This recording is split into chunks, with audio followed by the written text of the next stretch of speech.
जुना इमारत पुनर्विकासावर भव्य मार्गदर्शन शिबिराचं आयोजन करण्यात आले। मीरा भाईंदरमध्ये भव्य मार्गदर्शन शिबिर होणार आहे। नागरिकांच्या समस्या मार्गी लावण्यासाठी या शिबिराचं आयोजन करण्यात आल्याचं कळते। आमदार प्रताप सरनाईक यांच्या पुढाकारातून हे भव्य मार्गदर्शन शिबिराचं आयोजन करण्यात आलं होतं।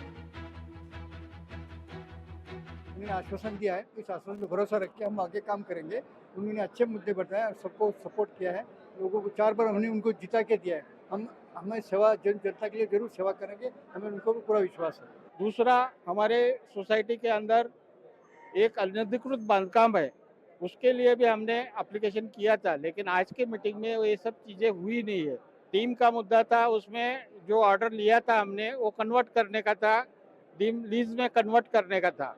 तो वो ऑर्डर का अभी तक हमको हाईकोर्ट का जो ऑर्डर था वो मुताबिक 3 महीने में होना चाहिए था, जो हुआ नहीं है। कि जो यूडीसीपीआर आने के बाद बेसिक एफएसआई और गार्डन का एफएसआई जो बड़ा है वो नगर पालिका सोसाइटी को ना देते हुए 20-25 साल पुराने लेआउट रिवाइज करके बिल्डरों को दे रही है। तो जब हम कन्विंस ले भी लेंगे और हमारा एफएसआई जब बिल्डर ले चुका रहेगा तो कन्विंस लेके हम करेंगे क्या, पहला चीज़।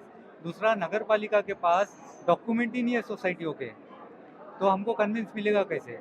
डीम कन्विंस के लिए जाते तो रजिस्ट्रार बोलते पेपर लाइए, पेपर ही नहीं, तो कन्विंस मिलेगा कैसा। काही जुन्या मोडकळीस आलेल्या इमारतींच्या कागदपत्रांची छाननी होऊन त्यांना न्याय देण्यासाठी जिल्हाधिकारी डॉक्टर श्रीकृष्ण पांचाळ, महानगरपालिकेचे आयुक्त राधा विनोद शर्माजी, उपनिबंधक आणि यूएलसी आणि बाकी तहसीलदार सगळे या ठिकाणी आज उपस्थित आहेत। प्रामुख्याने ग्रामपंचायत काळातल्या आणि नगर परिषदाच्या काळातल्या ज्या इमारती आहेत त्या धोकादायक झालेल्या आहेत। लोक मृत्युमुखी पडण्याची सुद्धा शक्यता जर अजून जास्त वेळ त्या इमारतींमध्ये राहिले तर नाकारता येत नाही। म्हणून या कॅम्पचं आयोजन केलेलं आहे आणि फक्त हा एक दिवसाचा कॅम्प नाही आहे। आम्ही दर महिन्याला म्हणजे 9 नोव्हेंबर 2025 ला सुद्धा कॅम्प ह्याच ठिकाणी होईल आणि 7 डिसेंबर 2025 ला सुद्धा कॅम्प ह्याच ठिकाणी होईल। लोकशाही मराठी ऐका, पहा, जागरूक रहा।